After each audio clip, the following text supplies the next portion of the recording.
Making each day of the year, changing my life with the wave of her hand. Nobody can deny that there's something there. But in my hands, through her hair.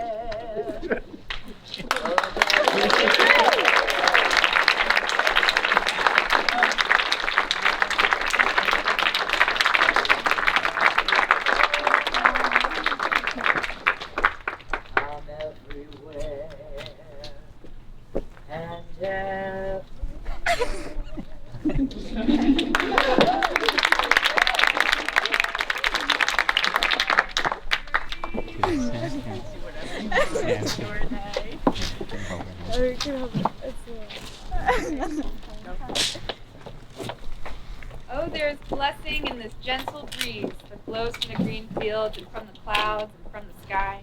It beats against my cheek and seems half conscious of the joy it gives.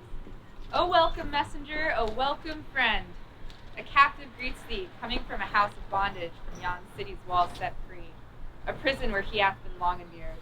Now I am free, enfranchised, and at large.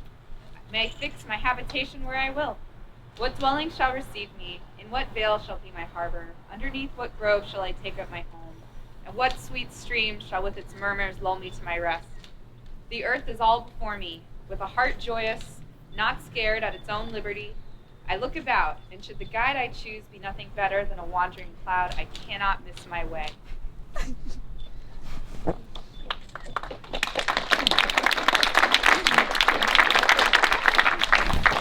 I had no idea when they asked me to do this how fortunate they would be that they asked someone who's loud. So it's paying off, honey. You guys in the back can't hear. Somebody just do a thumbs up. And thank you, Lauren, for that beautiful reading. So Maddie and Alek, welcome. It's here. We're so happy to be here as you stand under this chuppah today, a symbol of the home that you're creating together, transforming your partner into your family. I want you to take a minute to look out, because this moment's going to fly. Look at this amazing group of people that are gathered here to be with you. These are your friends and your family who love you and support you. They're people you can turn to for advice. They're the faces who have watched you fall in love and have witnessed that love grow over time. But these are also the people who are inspired by your love. You're a reminder. You're a reminder to all of us of the joy that's possible in life and in love. And we are so fortunate. We are all so fortunate to know you and to love you and to be here today to share this day with you. So thank you from all of us. So some people don't believe in love at first sight, but that's exactly what it was for Maddie.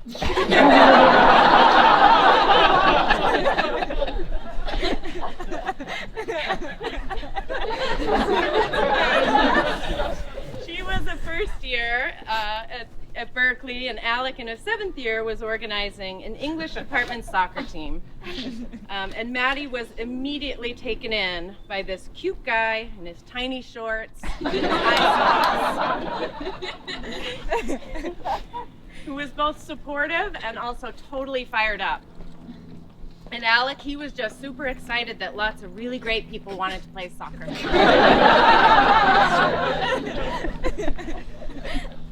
It wasn't until their first date that Alek started to take note. And I'm using that term date very loosely because really Maddie had arranged to have a drink with Alek and invited a friend for a buffer. And then Alek's dad came. It's a great start.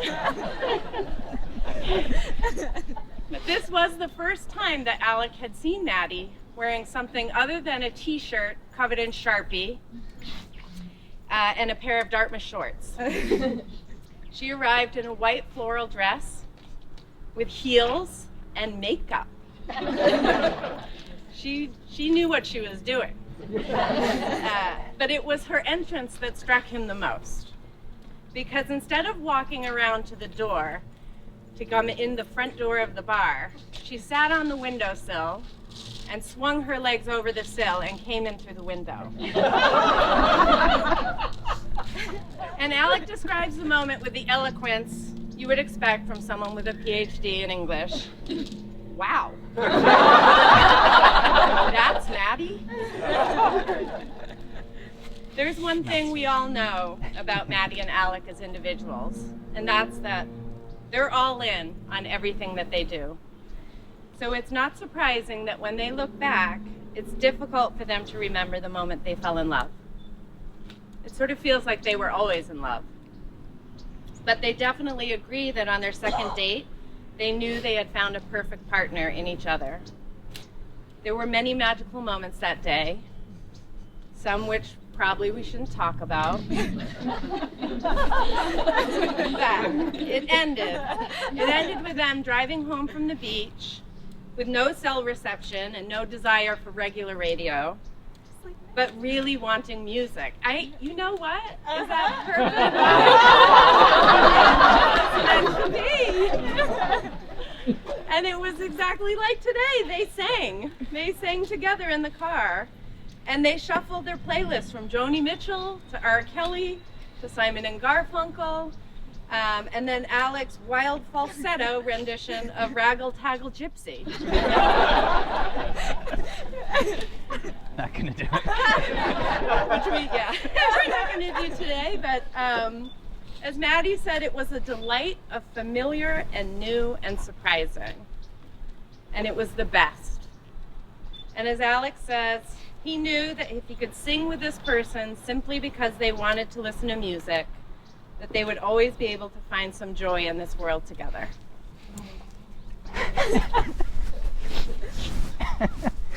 So, Maddie and Alek, marriage is a journey. Choosing marriage is an acknowledgement that things will change, things will be difficult at times, but that you will be there for each other. As Maddie said, all of these things can happen without marriage.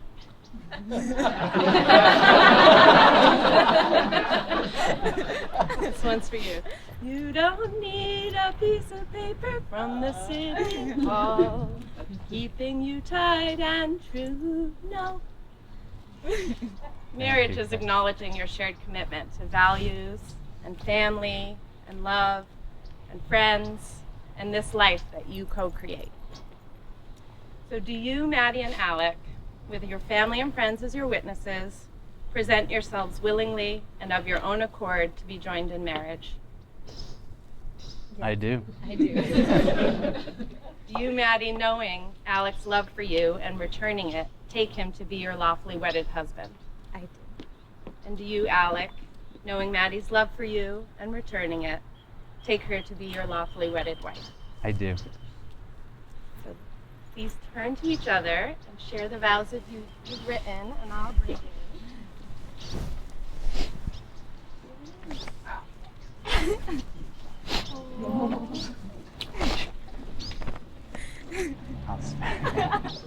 So, I am, between Maddie and me, I'm the biggest crier. So I've strategically written the longest speech.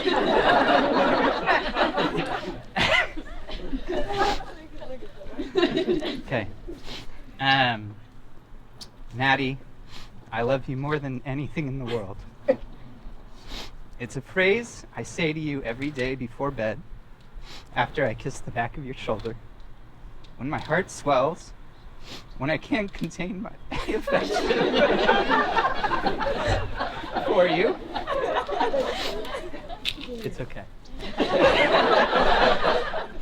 And it comes upon me urgently to tell you, and there's nothing bold enough or massive enough to express what I feel, except to appeal to the size of the earth or the world beyond it. No word is adequate to our love, and yet everything is adequate for it. You make me generous, open, gentle, soft. Nothing is turned away from our love. Together we welcome everything.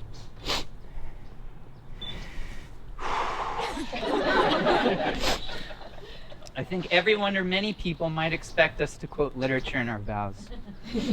I'm going to do it, but only defiantly.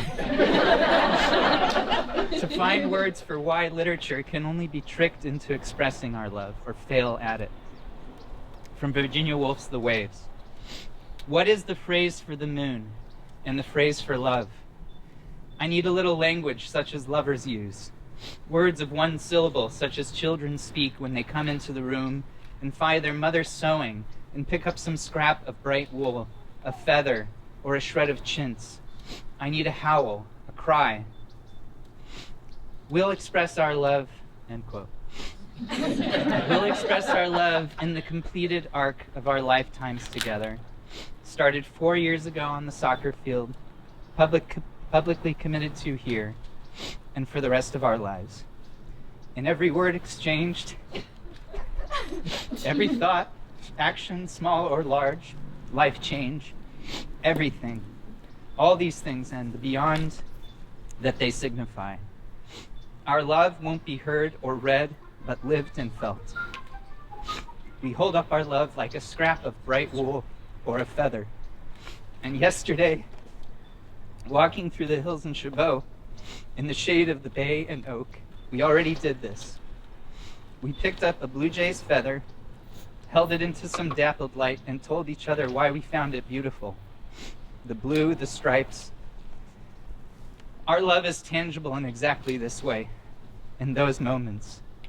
We are like children seeing for the first time the beautiful pieces that are a part, have been a part, or will become a part of something greater.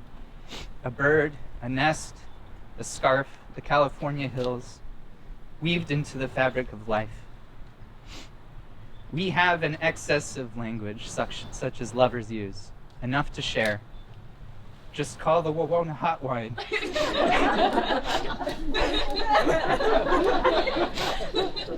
Or Widow Miss Squatches. Start a gross conversation with Melvin. Say, I can't even do the accent. Maddie, or, oh, don't you do it. Hear the challenges and boasts during a wrestling match in the kitchen. The lyrics we make up singing on a trail. Maddie, I vow to be outdoors with you. I vow to sing with you in the kitchen, on the trail, in the car, or anywhere. I vow to always make up affectionate names for each other, for the things and people we love together, to imagine new personas or songs together, each one a way to shore up our love and to grow our support for each other and for the people continued in the expanding ring of our affection. I vow to be your co-captain and to practice often. I vow to always pick up the phone when Widow Miss Squatches calls. To be a crazy chicken wing. To be HTT hot to trot. I vow to always come back together, no matter the circumstance. To return, and if not to do the sometimes difficult work of reconciliation, then to touch, talk, and bring each other back to our present life and out of conflict or disagreement. Maddie, I vow to grow old with you. I vow this and all things that I feel in my heart that are unspoken, cannot be thought, but are known each day that when we love each other. I need a ring. Is it a ring? Oh, you got it. Is that the ring? Yeah, I don't know. We'll get it. Can't get it over the microphone. Oh, I gotta try? Okay.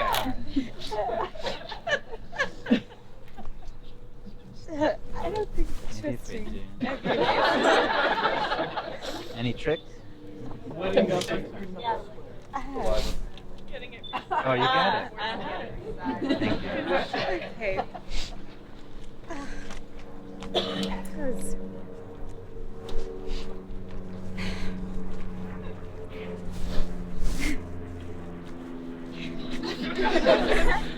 Okay, Alek, what could I say to explain my love for you?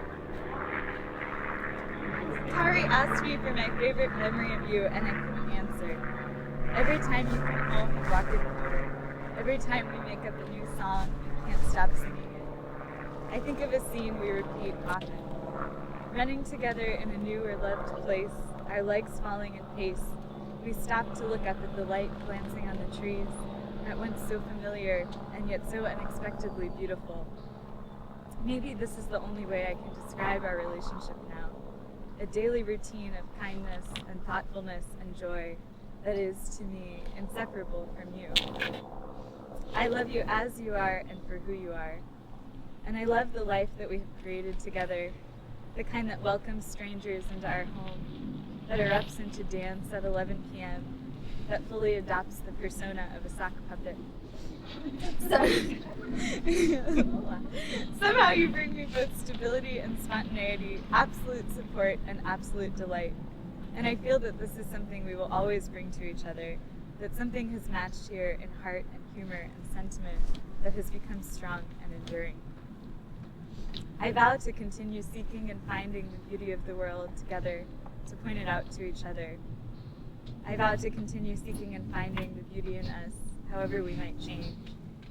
I vow to find lightness when everything feels difficult and heavy. I vow to always come back together.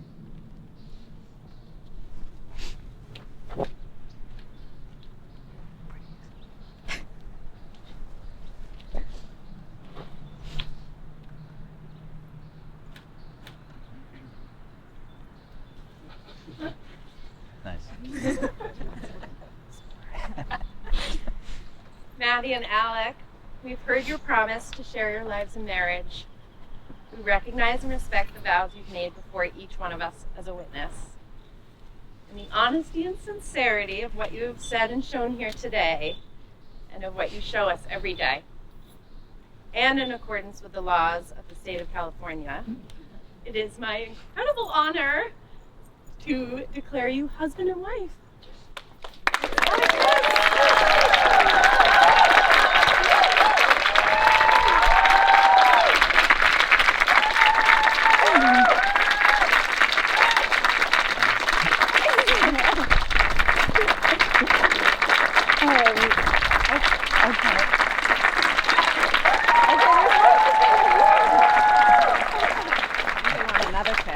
I know it. We're not ready for you yet. More kissing. We're not ready. Hold on 1 minute. Hold on 1 minute. I'll call you. Okay. I'm going to go off script a minute and just say, you two inspire me and all of us on a regular basis. And it's something you should be proud of.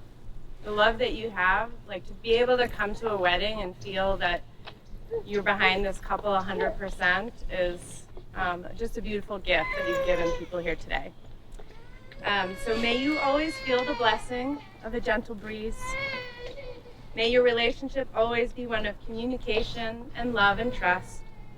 May you meet with courage the problems that arise to challenge you.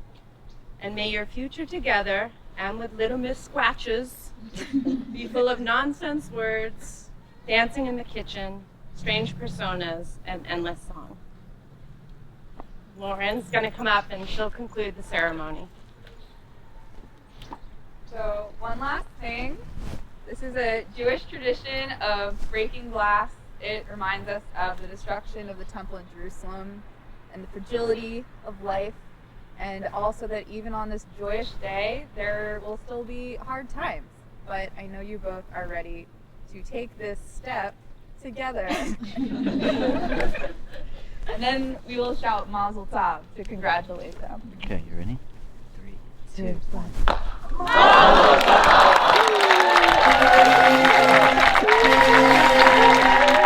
Tov!